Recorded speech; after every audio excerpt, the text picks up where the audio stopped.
Hello friend,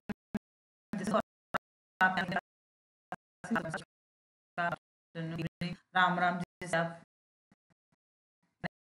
को अच्छा महसूस होता है वो आप समझ सकते हैं। और हम यहाँ पे बायोलॉजी पढ़ते हैं और जो है कुछ काम की बातें करते हैं। अगर आपको जो है वीडियो पसंद आए, लगता हो कि ये काम का कुछ कर रहे हैं, तो आप वीडियो को लाइक और सब्सक्राइब और शेयर कर सकते हैं और अपने सजेशन और अपने रिक्वायरमेंट मुझे कमेंट कर सकते हैं। कल हमने जो पढ़ा था सीलोमिक फ्लूइड वगैरह पढ़ा था, सीलोमिक कैविटी पढ़ा, टाइप्स ऑफ स्पेसिमेन वगैरह हमने कल पढ़ा था। आज हम फाइलम प्रोटोजोआ या पोरिफेरस स्टार्ट करने वाले हैं, जो हमने थोड़ा सा कल समझ लिया था। स्टार्टिंग में जो है ना थोड़ा सा एक्सप्लेनेशन मैंने किया था लास्ट के कुछ समय में, है ना। तो आज हम जो है फाइलम पोरिफेरा को स्टार्ट करने वाले हैं, क्योंकि हमने टैक्सोनॉमिक क्लासिफिकेशन पढ़ा, सिलोम पढ़ा, ए सिलोमेट सिमेट्री पढ़ा, रेडियल सिमेट्री, बायलेटरल सिमेट्री, है ना, ये सब पढ़ा हमने कल। हमने सिलोमेट में ड्यूट्रोसिलोमेट, प्रोटोसिलोमिक पढ़ा, है ना, और नोटोकॉर्ड पढ़ा, और हमने जो है कल टाइप्स ऑफ स्पेसिमेन पढ़ा था। और अब हम शुरू करने जा रहे हैं क्या, फाइलम प्रोटोजोआ। फाइलम प्रोटोजोआ जो होता है, या protozoa, sorry, phylum Porifera. Porifera जो वर्ड है वो किसने दिया था, गोल्डफिश ने दिया था। किसने दिया था, गोल्डफिश।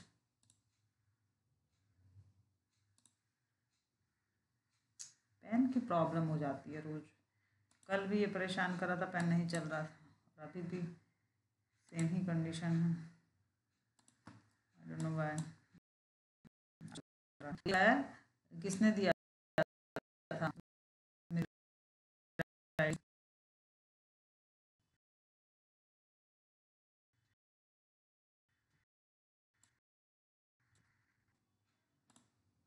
खैर इसको लिखेंगे। चलिए, ये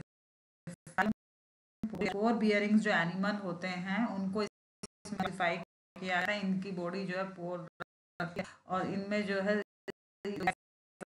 जाता है। Robert use term porifera first were through as plant, but their animal nature was told by animal nature किसने दिया था, इल ने बताया था। देखिए ये है ना, इल ने इसका एनिमल नेचर बताया था। रॉबर्ट जॉन ने जो है था बाय था,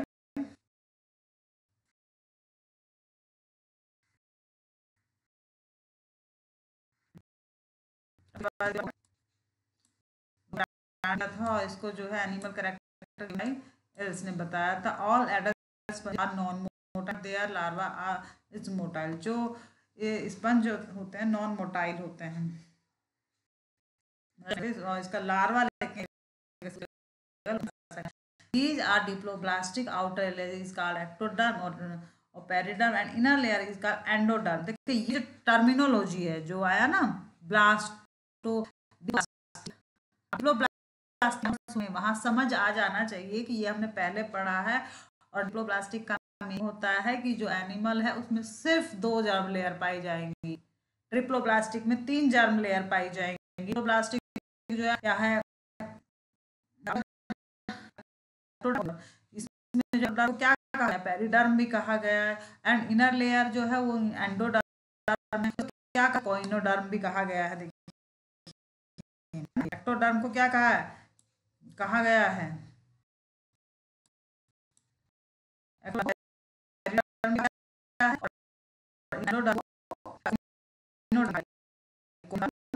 ओके।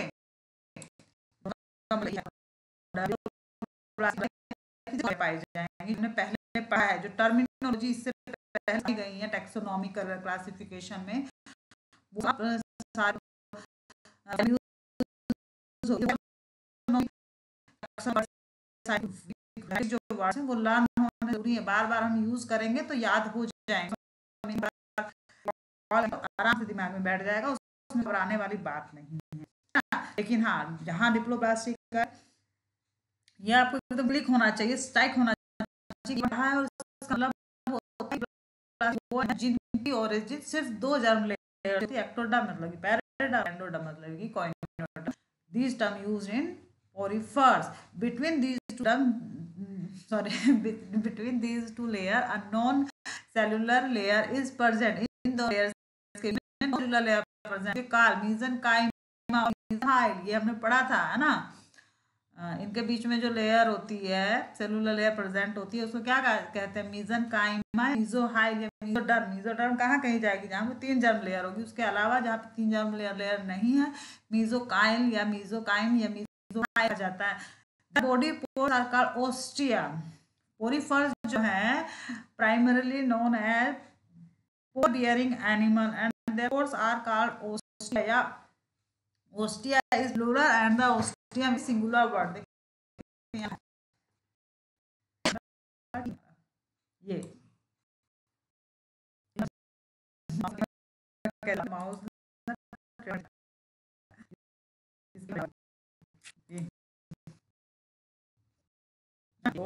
Ostia is plural और ostium is singular through which enter in their body।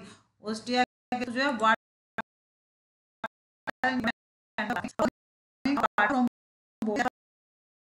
ओसेकुलम भाई anti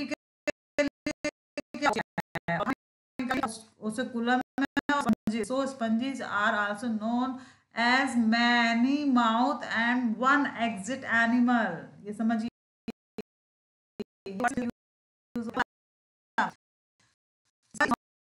many one animal we have more ostia, more pores in their body, which by which they can intake the water, and osaculum through which they exert water from the body। Okay,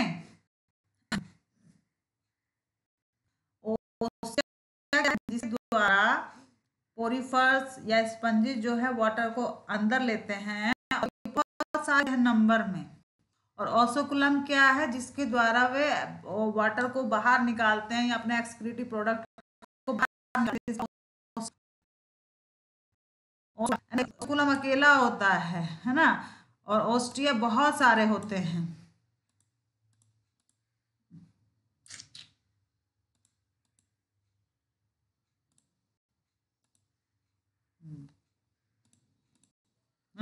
ये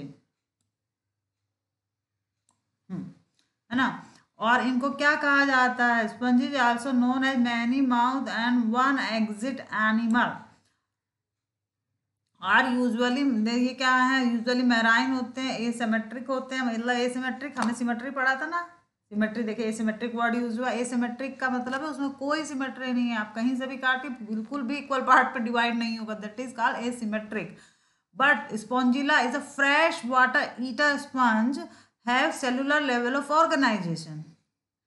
but Spongilla क्या है, एक fresh water eater sponge होता है, और जो है cellular level of organisation पाया जाता है, जिसमें बहुत सारी सेल मिलके सेल का ऑर्गेनाइजेशन बनाई है। टिश्यू नहीं बना, लेकिन सेल बहुत सारी बन गई हैं।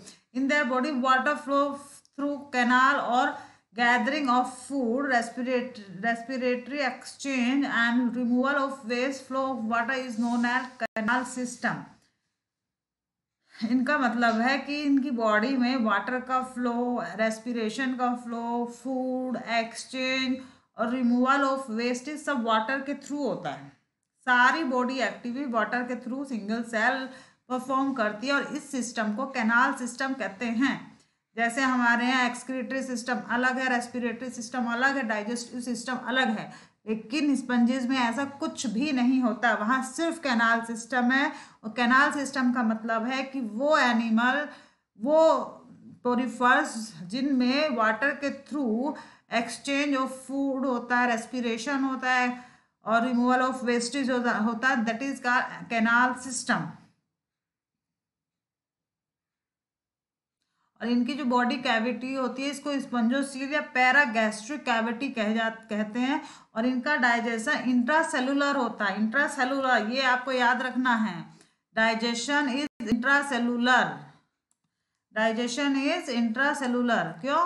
क्योंकि एक ही सेल है ना, तो सेल में होता है। एक्स्ट्रा सेलुलर क्या होता है, वहां पे जहाँ पे डाइजेशन के लिए अलग से ऑर्गन होते हैं, that is called extra cellular. But porifers have intracellular digestion, जो सिर्फ सेल में ही होता है, एक ही सेल सारी सिस्टम, सारी एक्टिविटी बॉडी की परफॉर्म करती है ना।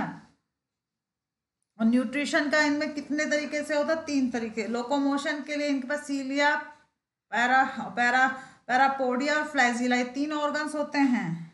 पोरिफर्स लोकोमोशन के लिए लैग्स नहीं रखते। पोरिफर्स में लोकोमोशन के लिए सीलिया होता है, फ्लैजिला होता है और स्यूडोपोडिया होता है। और अलग अलग क्लास में पोरिफर्स के आगे हम क्लास भी पढ़ेंगे, उसमें कुछ एक क्लास में लोकोमोटरी ऑर्गन जो है सीलिया है, एक में फ्लैजिला है, एक में जो है स्यूडोपोडिया है। तो वो अलग अलग क्लासेस उसके बिहाफ पे डिवाइड की गई हैं, तो वो हम आगे पढ़ेंगे। Body wall is spicules and spongin fibre. Spicules are made up of calcium carbonate and silica. Spicules जहां वर्ड आ जाए वो समझ लिए कैल्शियम कार्बोनेट और सिलिका का बना होता है। कांटे नुमा संरचना होती है, उसको स्पिक्यूल्स या स्पॉन्जिन कहते हैं। और ये खुरदरा होता है, कैल्शियम कार्बोनेट और सिलिका का बना होता है। Sponge have unique cell called choanocyte cells. ये कोइनोसाइट सेल्स या collar which are concern with the digestion, excretion and the reproduction. ये है ना। स्पंज हैव यूनिक सेल्स, इसमें क्या होती है, कोइनोसाइट सेल्स होती हैं। जो यूनिक सेल्स होती हैं वो क्या परफॉर्म करती है, डाइजेशन परफॉर्म करती हैं, एक्सक्रीशन परफॉर्म करती है और रिप्रोडक्शन परफॉर्म करती हैं। ओके।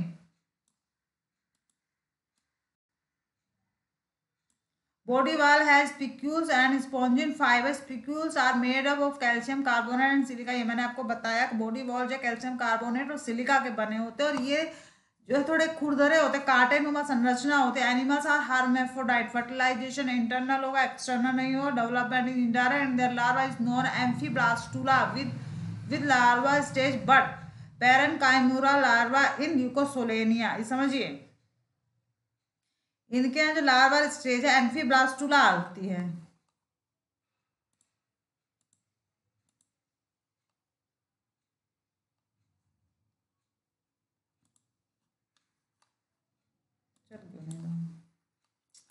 हाँ, तो फर्टिलाइजेशन इंटरनल होता है, एक्सटर्नल नहीं होता है।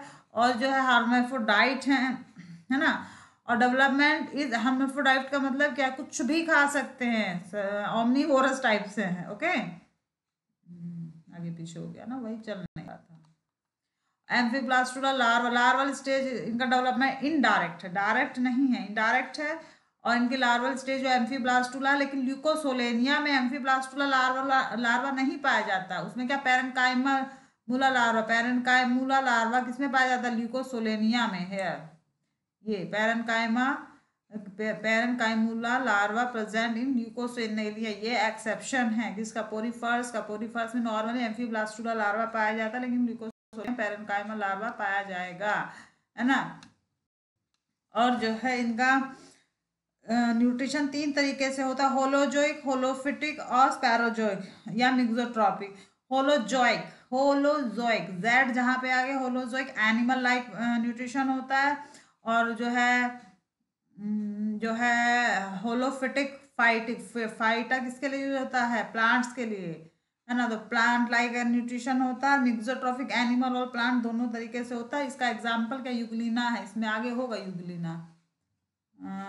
लटील मंथीज आगे इसमें नहीं है, ऐड करना पड़ेगा थोड़ा, इसमें कुछ कर ले। हाइलोनीमा, ग्लास रूप स्पंजिस, ल्यूकोसोलेनिया सिंपल स्पंज है, लेकिन इसके लार्वा का क्या नाम है, प्लेमूरा larva.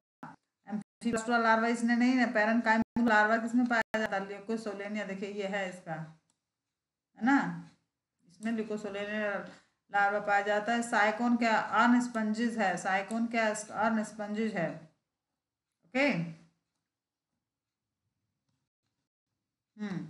Under unfavorable conditions, sponge produce gametes, mainly freshwater sponges, which contain acrocytic cells. On arriving favorable condition, these sponges are developed from archaeocyte cell. Archaeocytes are totipotent cells of sponge. Totipotent cells का क्या मतलब है, totipotent cells वो है एक single cell से हम पूरा एनिमल डेवलप कर सकते हैं। इस सेल्स में ये कैपेबिलिटी, जिस सेल में ये कैपेबिलिटी होगी दैट इज का टोटीपोटेंट सेल।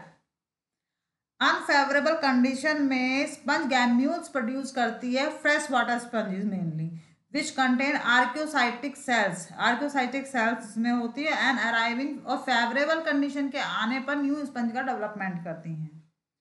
अनफेवरेबल कंडीशन में स्पंज जो है गैम्यूल्स का प्रोडक्शन करती है। आर्कियोसाइट सेल जो है फेवरेबल कंडीशन तक आने पर डेवलपमेंट करती हैं।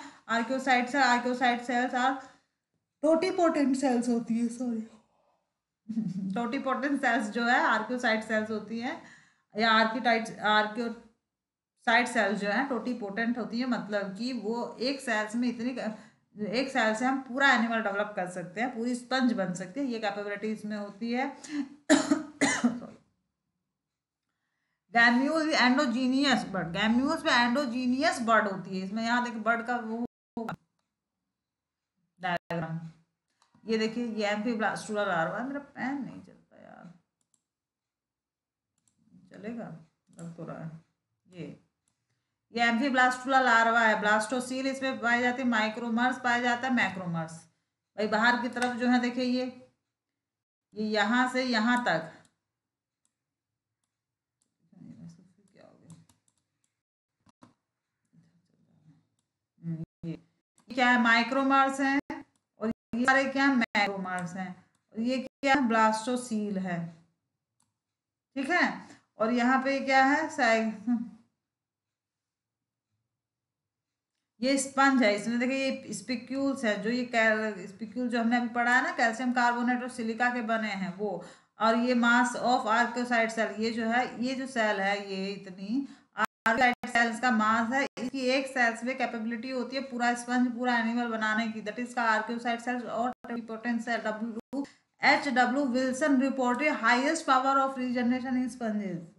रीजनरेशन की पावर जो है स्पंज में हाईएस्ट होती है। ल्यूकोसोलेनिया सिंपलेस स्पंज है, साइकोन अर्न स्पंज है, ये एग्जांपल है इसके, है ना कितने। और हाइलोनीमा के glass rope sponges, you sponge bath sponge use in sponge industry. You Spongia जो है बाथ स्पंज है, जो स्पंज इंडस्ट्री में यूज किया जाता है। यूप्लकटेला ये पढ़िए देखिए, Venus flower basket used as a wedding gift in Japan, ये इम्पोर्टेंट है। और ये भी Hyalonema glass rope sponge, Euspongia bath sponge use in sponge industry. Spongilla fresh water sponge है। साइकोन जो बोरिंग स्पंज है। चैलिना जो है डेड मैन फिंगर स्पंज, ये भी जरूरी है। ये क्या है, डेड मैन फिंगर स्पंज, मेरा ये नहीं चलता है, ठीक है। पोरीफर्स में अभी कुछ और बाकी है जो मुझे पढ़ाना इसमें है नहीं, मैं इसको ऐड करूंगी कल, इसमें एक पेज मुझे ऐड करना पड़ेगा। प्रोटोजोआ में सीलियरी सिस्टम, एक्सक्रीटरी सिस्टम, सारे सिस्टम एब्सेंट होते हैं। रिप्रोडक्शन एसेक्सुअल और सेक्सुअल दोनों होता है। सेक्सुअल कॉन्जुगेशन के थ्रू होता है, एसेक्सुअल बाइनरी फ्यूजन के थ्रू होता है, ठीक है। और लॉन्गिट्यूडनल बाइनरी फ्यूजन, इसमें जो है अमीबा में बाइनरी फ्यूजन होता है, लॉन्गिट्यूडनल बाइनरी फ्यूजन यूग्लिना में होता है, पैरामीशियम में ट्रांसवर्स बाइनरी फ्यूजन होता है। ये सब एग्जांपल हैं किसके, पोरीफर्स में क्या होता है, जैसे ये स्पंजिज हैं, और क्या है, अमीबा है, पैरामीशियम है, यूग्लिना है।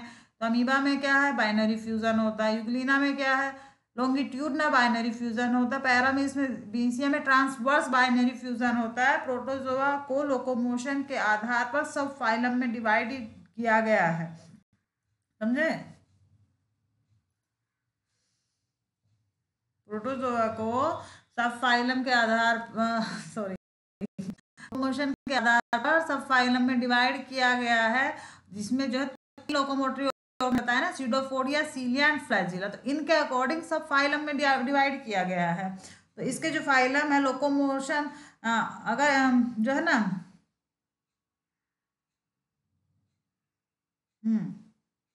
पैरामीशियम को लोकोमोशन, सॉरी पैरामीशियम को नहीं, पोरीफर्स फाइलम पोरीफेरा को लोकोमोशन और न्यूक्लियस के आधार पर सब फाइलम में डिवाइड किया गया है। किसमें न्यूक्लियस कैसा है, किसमें लोकोमोटरी ऑर्गन कैसे हैं, उसके बिहाफ पे जो डिवीजन किया गया है, that is on the basis of locomotory organ and the presence of number of nucleus which are divided in 4 class, 4 subphylum, Sarcomastigophora, Sporozoa, नियोस्पोरा and Ciliata. Ciliata में क्या आएगा, जिसमें सीलिया लोकोमोटरी ऑर्गन है। Neospora parasite है, sporangia parasite है, और सार्कोमेस्टिकोफोरा में हम पढ़ते हैं सार्कोमेस्टिगोफोरा में जो लोकोमोटरी ऑर्गन होते हैं वो स्यूडोपोडिया और फ्लैजिला होते हैं, ये समझिए। Sarcomastigophora phylum Protozoa divided into sub phylum which are Sarcomastigophora, Sporozoa, नियोस्पोरा and fourth is Ciliophora. और नियोफोरा और जो है स्पोरेंजिया जो है पैरासाइट हैं, और जो है सीलियोफोरा में लोकोमोटरी ऑर्गन सीलिया है, और सार्कोमेस्टिगोफोरा में locomotory organ pseudopodia and flagella है। ये याद रखना है, locomotory organ are pseudopodia and flagella. Sarcomastigophora को 3 क्लास में डिवाइड किया गया है। अब ये पढ़िए, है ना। Sarcomastigophora is further divided into 3 class. ये मैं कल इसमें ऐड करूंगी, आज है नहीं, मैं थोड़ा एक्सप्लेन बस कर रही हूँ। सार्कोडीना, मेस्टिगोफोरा और Opalinata. Protozoa divided into subphylum. These are Sarcomastigophora, Sporozoa, Neoplina and Ciliata. 4. And Sarcomastigophora is further divided into 3 subclasses. These are Sarcodina, Mastigophora and the Opilina. ये हम कल पढ़ेंगे और ये मुझे इसमें ऐड करना पड़ेगा क्योंकि इसी में एग्जाम्पल आएगा ना, अमीबा, एंटामीबा, स्टोलिटिका और जो है इकोलाई, है ना, ये सब इसी में आएगा। और इन सब में क्या क्या लोकोमोटरी ऑर्गन्स है वो सब हम कल पढ़ेंगे। आप सभी को अगर वीडियो पसंद आया है तो लाइक और सब्सक्राइब करते रहें, और जो है अपने कमेंट मुझे भेजे। कुछ अच्छा काम अगर लगता है कि आपको मैं कर रही हूँ या हम लोग यहाँ पे अच्छा कुछ कर रहे हैं तो उसके लिए आप लाइक, सब्सक्राइब और शेयर कर सकते हैं। This is Madhu Chaudhary with Vision classes. Thank you so much, bye bye, good evening.